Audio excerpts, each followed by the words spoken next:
प्रणाम। आज का जो टॉपिक है वो है कि सही गुरु की पहचान कैसे करें। इतना आसान नहीं है समझा पाना, पर फिर भी कोशिश करता हूं। देखिए, सबसे पहला प्रश्न ये है कि अगर हम ये समझ जाएं कि गुरु की ज़रूरत क्या है, मतलब हमें चाहिए क्यों, पहले ये कॉन्सेप्ट क्लियर होगा, उसके बाद फिर पता करेंगे कि भाई सही गुरु की पहचान हम कैसे कर सकते हैं। तो पहला कॉन्सेप्ट है कि भाई गुरु चाहिए क्यों। देखिए, गुरु का अर्थ जो मैं समझता हूँ, शिक्षक और गुरु में थोड़ा सा फर्क हम लोग नहीं कर पाते हैं। हम आजकल किसी को भी गुरु मान लेते हैं, ठीक है ना। किसी का गुरु कोई अघोरी है, किसी का कोई गड्ढा खोद के बैठा है तो गड्ढे वाले बाबा हैं, किसी का कोई टाट पहन के बैठा है तो टाट वाले बाबा हैं।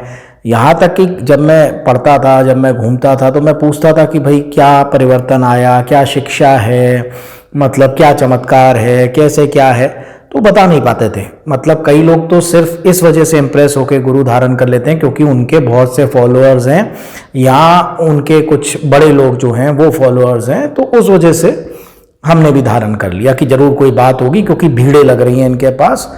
लेकिन इस चीज़ पर मैं एक आपको छोटी सी मज़ेदार सी कहानी बताता हूँ कि कभी भी ना तो आप चेहरे के तेज पे जाएं। देखिए, तेज तो कई फिल्म स्टार्स के चेहरे पर भी बहुत है, इसका मतलब ये नहीं कि आप उनको गुरु बना लेंगे। तो चेहरे का तेज तो अच्छी डाइट और अच्छे खान पान और एयर कंडीशन में रहने से भी चमक आ सकती है। तो कोई इतनी बड़ी बात नहीं है कि चेहरे पे तेज है तो मतलब ज्ञान होगा, ये कतई गलत है, ठीक है ना। हो सकता है कोई बहुत ही निस्तेज चेहरे वाला हो लेकिन ज्ञान अपार हो उसके पास, तो कोई इतनी बड़ी बात नहीं है ये चेहरे पे तेज होना। दूसरी चीज़ है कि उनकी अपार भीड़ें हैं उनके पास, ठीक है, बहुत मेले लगते हैं, बहुत बड़ी तादाद में उनके शिष्य हैं। तो मैं आज आपको एक कहानी बताता हूँ छोटी सी, याद रखिएगा, मतलब बहुत गहरा है। कि एक बहुत ही गरीब आदमी था, बहुत ही ज़्यादा गरीब, खाने के रोटी के लाले थे, और वो एक गुरु को की तरह किसी को मानता था जो एक मज़ार पर सेवा करते थे, मज़ार के हेड थे। तो वहाँ जाया करता था। तो एक दिन उनके पैर पकड़ के रोया, बोला कि गुरुजी मैं मतलब सुसाइड की कगार पे हूँ, मेरे पास खाने को पैसे नहीं है, मैं मतलब कई कई दिन फाके करने पड़ जाते हैं, कुछ समझ नहीं आ रहा ज़िंदगी में क्या करूँ, मुझे बचा लो, नहीं तो किसी भी दिन आपको मेरी खबर आएगी कि मैं मर गया। तो उन्होंने जब देखा कि भाई बहुत ही ज़्यादा भक्ति भी है इसके अंदर और परेशान भी है, तो गुरु ने कहा कि देखिए मेरा बूढ़ा गधा खड़ा है, तो इसको ले जा, ये तेरी सारी समस्या हल करेगा। उसको समझ में नहीं आया बूढ़ा गधा, मैं अपने खाने को लाले हैं, मैं इसको कैसे घास दूंगा। खैर वो ले गया क्योंकि गुरु ने कहा था, तो वो ले गया। तो आधे रास्ते में थोड़ी दूर गया, कुछ किलोमीटर या कुछ जितना भी डिस्टेंस पे वो गया, रास्ते में वो गधा मर गया। अब वो आदमी फूट फूट के रोया कि जी अच्छा गुरु जी ने फंसा दिया, अब क्या करूं इसका मरे गधे का। खैर उसने कहा गुरु ने कहा है कोई मकसद होगा, कुछ होगा, कम से कम इसको गाड़ तो दूं इसकी मिट्टी को। उसने वहीं अपना उसको गड्ढा खोदा और उसको ढक के वो मतलब बैठा था और रो रहा था बुरी तरीके से, उस पर सर रख के कि मतलब मेरी किस्मत इतनी फूटी, गुरु ने गधा दिया, वो भी मर गया। रास्ते से चार लोग जा रहे थे, उन्होंने देखा कि ऐसे माथा टेक के रो रहा है। उन्होंने कहा ये किसी सिद्ध पुरुष की मज़ार होगी, तो उन्होंने कुछ पैसे चढ़ा दिए और खुद भी माथा टेक के आगे चले गए। धीरे धीरे जो वहाँ से गुजर रहा उसने पैसे चढ़े देखे, उसने भी पैसे चढ़ा दिए, उसने भी माथा टेका। जब इसने सर उठाया तो देखा कि चंद सिक्के और रुपए उसके ऊपर पड़े हुए थे उसकी कब्र पर। तो उसको बड़ा हैरानी हुई। तो बस फिर क्या था, वो रोज़ आके वहाँ बैठने लग गया, रोज़ लोग आने लग गए, रोज़ चढ़ावा चढ़ने लग गया, उसकी गरीबी दूर हो गई। वो वापस धन्यवाद करने कुछ महीने बाद अपने गुरु के पास गया, करे गुरुजी आपने तो कमाल ही कर दिया वहाँ पर। कहते बेटा इसमें कमाल क्या है, जिस मज़ार पे तू आता था सालों से वो इसकी माँ की थी, इस गधे की तो उस गधे की माँ की मज़ार थी। तो कई बार हम लोग सिर्फ इस वजह से भीड़ पे भीड़ गिरती है कि साहब इनके बहुत ज़्यादा फॉलोअर्स हैं तो ज़रूर कोई ना कोई बात होगी, लेकिन वो फॉलोअर्स भी उसी तरीके के होते हैं जैसे आप उनको देख के आए, वो किसी को देख के आए हैं।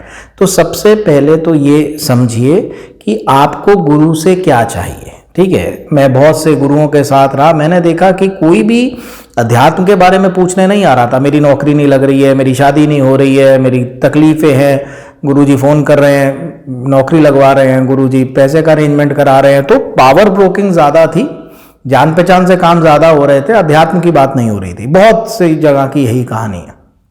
तो आप दूसरी एक और चीज़ मैं आपको बताता हूँ कि गुरु और शिक्षक का कुछ फर्क होता है, ठीक है। गुरु का मतलब है गहराई से रोशनी की तरफ, गु मतलब गहन अंधेरा और रू मतलब रोशनी की तरफ ले जाने वाला व्यक्ति, जिसके साथ रह के आपके अंदर कुछ घटता है, जिसको सुन के आपके अंदर कुछ परिवर्तन होने लगता है, जिसको सुनकर आपको लगता है कि आप बदल रहे हैं, राइट।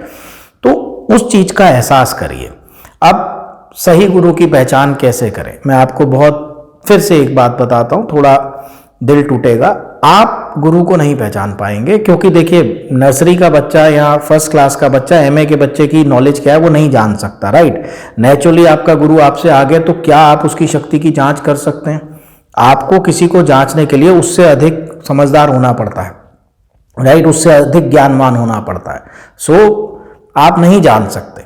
तो आप यही कर सकते हैं जो मैंने किया। जिस दिन आपके शिष्य बनने की तैयारी पूर्ण हो जाएगी, आप मन में धारण कर लेंगे कि नहीं, मुझे गुरु चाहिए, मुझे इस पथ पे चलना है, मुझे कोई लाइफ कोच अपना चाहिए जो जीवन के बारे में मुझे गाइड करे और इस पथ पे आगे लेके जाए, तो आपको 100% कहीं से भी प्रकट हो आपको गुरु मिल जाएंगे। लेकिन काम आपको गुरु ढूंढने के लिए नहीं करना है, आपको काम अपने ऊपर करना है कि आप कितने ईमानदार शिष्य बनने को तैयार हैं, कि वाकई आपकी ललक है कि नहीं भाई मुझे तो गुरु चाहिए ही चाहिए। तो जितना आप अपने ऊपर काम करेंगे उतनी जल्दी, एक सेइंग जो मैं हमेशा कहता हूं, टिबेटियन सेइंग है, when the disciple is ready the master will come.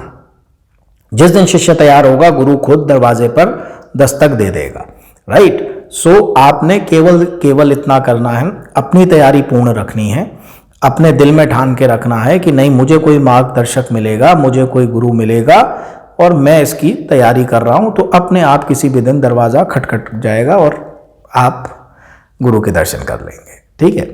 तो आप अपनी बस तैयारी करिए।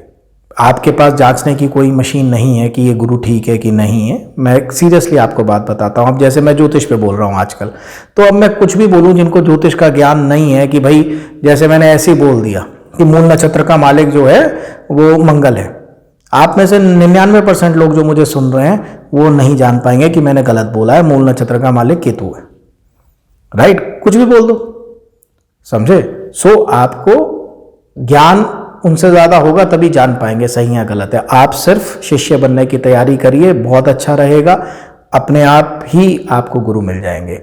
अब लास्ट में मैं एक बात और कहना चाहूँगा। अब टाइम ज़्यादा हो गया है, मुझे कुछ कहना था सावन के उपाय के बारे में, तो वो मैं एक शॉर्ट डाल दूंगा, बिकॉज अब 22 तारीख से शुरू हो रहा है, तो मेरा ख्याल फ्राइडे को, कल ये रिलीज़ होगी और मैं परसों एक शॉर्ट डाल दूंगा, तो सभी लोग वो करिएगा। हाँ, एक चीज़ और, गुरु मिलने का ज्योतिष कनेक्शन कौन सा ग्रह है, या ज्योतिष का क्या उपाय हम कर सकते हैं जिससे कि हमें गुरु जल्दी मिल जाए। तो गुरु ग्रह जो है वो बृहस्पति से रिप्रेजेंट होता है, यानी कि उनको गुरु ग्रह ही बोला जाता है। गुरु का वास है मंदिर में, गुरु का वास है धार्मिक किताबों में, धर्म, ध्यान, योग, अध्यात्म, मंदिर, जिनके भी जीवन में ये है उनको गुरु मिलने की ज़्यादा संभावना है। गुरु का यही उपाय है कि आप अपने जीवन में थोड़ा सा अध्यात्म को लेके आए, ठीक है, पहली चीज।